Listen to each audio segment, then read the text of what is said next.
আচ্ছা, ল্যাবে যখন কোনো কেমিক্যাল রিঅ্যাকশন ঘটানো হয়, বিজ্ঞানীরা ঠিক কিভাবে আগে থেকে বলে দিতে পারেন যে কতটা পাউডার মেশালে ঠিক 10 লিটার গ্লাস তৈরি হবে? এটা কি পিওরলি আন্দাজের উপর চলে? না, একদমই না। এর পেছনে কিন্তু কাজ করে নিখুঁত কিছু গাণিতিক নিয়ম। রসায়নের এই পদ্ধতিকেই বলা হয় স্টয়সিওমেট্রি। শুনতে একটু কঠিন লাগলেও এটাই আমাদের ধাপে ধাপে সবকিছু গণনা করতে শিখিয়ে দেয়। আজকের এই আলোচনায় আমরা সেই জাদুকরী নিয়মগুলো আর কিছু মজার অঙ্ক সমাধান করব। চলুন এক ঝলকে দেখে নিই আজ কি থাকছে। প্রথমে জানব এই রাসায়নিক গণনার পেছনের আসল জাদুটা কি, তারপর শিখব এর 3টি সহজ নিয়ম। এরপর আমরা ভর থেকে ভর আর ভর থেকে আয়তন বের করার কৌশল দেখব, আর সবশেষে কিছু বিশেষ সূত্র জেনে নিয়ে একটা সারসংক্ষেপ আর একটা প্রশ্ন দিয়ে আলোচনা শেষ করব। তো চলুন সেই রহস্যের সমাধান শুরু করা যাক। বিজ্ঞানীরা যখন কোনো রাসায়নিক রেসিপি ফলো করেন, তখন কিন্তু তারা কোনো কিছুই আন্দাজে করেন না। তারা একটা খুব নির্দিষ্ট নিয়ম মেনে চলেন, যা প্রত্যেকটা উপাদানকে সঠিক পরিমাণে মেশাতে সাহায্য করে। আর এই জাদুর নামটাই হল স্টয়সিওমেট্রি। এটা রসায়নের এমন একটা শাখা যা বিক্রিয়ক, মানে যে পদার্থগুলো বিক্রিয়া করছে, আর উৎপাদ, মানে যা নতুন তৈরি হচ্ছে, তাদের মধ্যেকার পরিমাণগত সম্পর্কটা নিয়ে কাজ করে। একদম সহজ কথায় বললে এটা নিখুঁতভাবে বলে দেয় কতটা মেশালে ঠিক কতটা নতুন জিনিস তৈরি হবে। এখন সবচেয়ে মজার ব্যাপার হলো, এই দারুণ শক্তিশালী জাদুটা আসলে মাত্র 3টে সহজ নিয়মের উপর দাঁড়িয়ে আছে। চলুন পরের স্লাইডে দেখে নিই সেই নিয়মগুলো কি কি। রাসায়নিক গণনার যে কোনো সমস্যা সমাধানের জন্য মূলত এই 3টে সহজ ধাপ মানতে হয়। 1. বিক্রিয়াটার একটা ব্যালেন্সড ইকুয়েশন বা সমতাযুক্ত সমীকরণ লিখতে হবে। 2. বিক্রিয়ক আর উৎপাদের আণবিক ভরটা হিসাব করতে হবে। আর 3 নম্বর ধাপে আমাদের সবার চেনা ঐকিক নিয়ম ব্যবহার করলেই সমাধান বেরিয়ে আসবে। চলুন এবার এই নিয়মগুলোর প্রথম বাস্তব প্রয়োগটা দেখা যাক। এই কৌশলে আমরা শিখব কিভাবে একটা পদার্থের ওজন থেকে অন্য একটা পদার্থের প্রয়োজনীয় ওজনটা বের করে আনা যায়। ধরুন আমাদের সামনে একটা প্রশ্ন রাখা হলো, 100 গ্রাম হাইড্রোজেন গ্যাস পেতে হলে ঠিক কত গ্রাম ম্যাগনেসিয়ামের সাথে সালফিউরিক অ্যাসিডের বিক্রিয়া ঘটাতে হবে। এটা হলো একটা ক্লাসিক ভর থেকে ভর গণনার সমস্যা। এখানে খেয়াল করে দেখুন, আমরা প্রথম দুটো নিয়ম কাজে লাগিয়েছি। সমীকরণটা হলো mg plus H2SO4 mgSO4 plus H2। সমীকরণ অনুযায়ী আমরা ম্যাগনেসিয়ামের পারমাণবিক ভর অর্থাৎ 24 গ্রাম আর হাইড্রোজেনের আণবিক ভর অর্থাৎ 2 গ্রাম বসিয়েছি।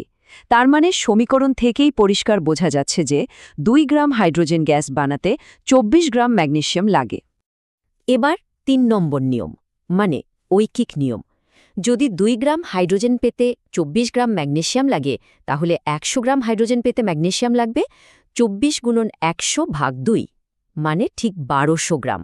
দেখুন কত সহজেই সমাধানটা বেরিয়ে এলো। চলুন এবার পরের কৌশলে যাওয়া যাক। এখানে আমরা দেখব কিভাবে কোনো কঠিন পদার্থের ওজন থেকে উৎপন্ন গ্যাসের আয়তন গণনা করতে হয়। এটা কিন্তু একটু অন্যরকম চ্যালেঞ্জ। এবারের সমস্যাটা হলো 130.8 গ্রাম জিঙ্কের সাথে অ্যাসিডের সম্পূর্ণ বিক্রিয়ায় এসটিপিতে কত আয়তনের হাইড্রোজেন গ্যাস তৈরি হবে।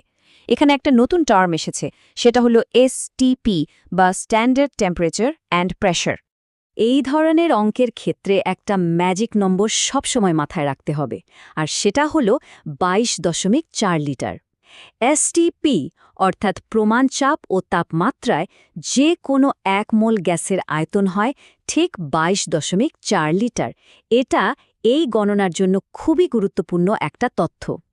এই বিক্রিয়ার সমীকরণটি হল Zn প্লাস H2SO4 যায় ZnSO4 প্লাস H2।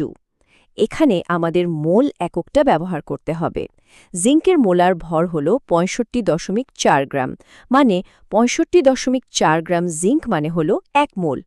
তাহলে প্রশ্নে দেওয়া 130.8 গ্রাম জিঙ্ক মানে হল ঠিক 2 মোল জিঙ্ক।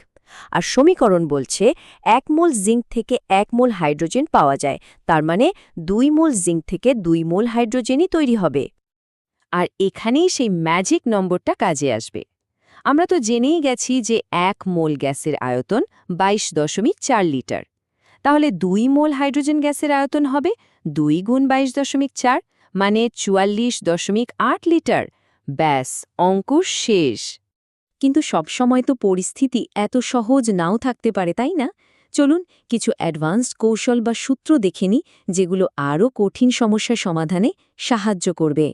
যদি কোনো গণনায় গ্যাসের আয়তন এসটিপিতে দেওয়া না থাকে, তাহলে ঘাবড়ানোর কিচ্ছু নেই। তখন আমাদের আদর্শ গ্যাস সমীকরণ অর্থাৎ পিভি =nRT ব্যবহার করে সঠিক আয়তনটা বের করে নিতে হবে। আরেকটা দারুণ শর্টকাট হলো এই সূত্রটা। যদি কোনো গ্যাসের বাষ্প ঘনত্ব বা ভেপার ডেন্সিটি ডি দেওয়া থাকে, তাহলে m=2d সূত্রটা ব্যবহার করে খুব সহজেই গ্যাসটার আণবিক ভর বের করে নেওয়া যায়।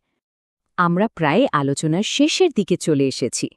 চলুন আজকের আলোচনা থেকে কি কি শিখলাম তা একবার ছালিয়ে নিই এবং সবশেষে একটা প্রশ্ন রাখা যাক।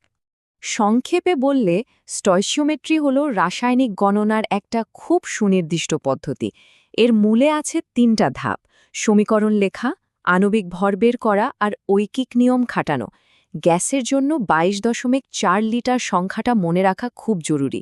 আর বিশেষ ক্ষেত্রে পিভি =nRT ও m=2d এই সূত্র দুটো খুব কাজে দেয়। আশা করি এখন থেকে ল্যাবরেটরির বিজ্ঞানীদের মতোই খাতায় কলমে যে কোনো রাসায়নিক হিসাব করে ফেলা যাবে। এবার একটা ছোট্ট প্রশ্ন। আমরা যে আণবিক ভর গণনা করা শিখলাম, সেই নিয়ম ব্যবহার করে বের করা যাক তো কার্বন ডাইঅক্সাইডের CO2-র আণবিক ভর কত? উত্তরটা নিয়ে একটু ভাবা যেতেই পারে।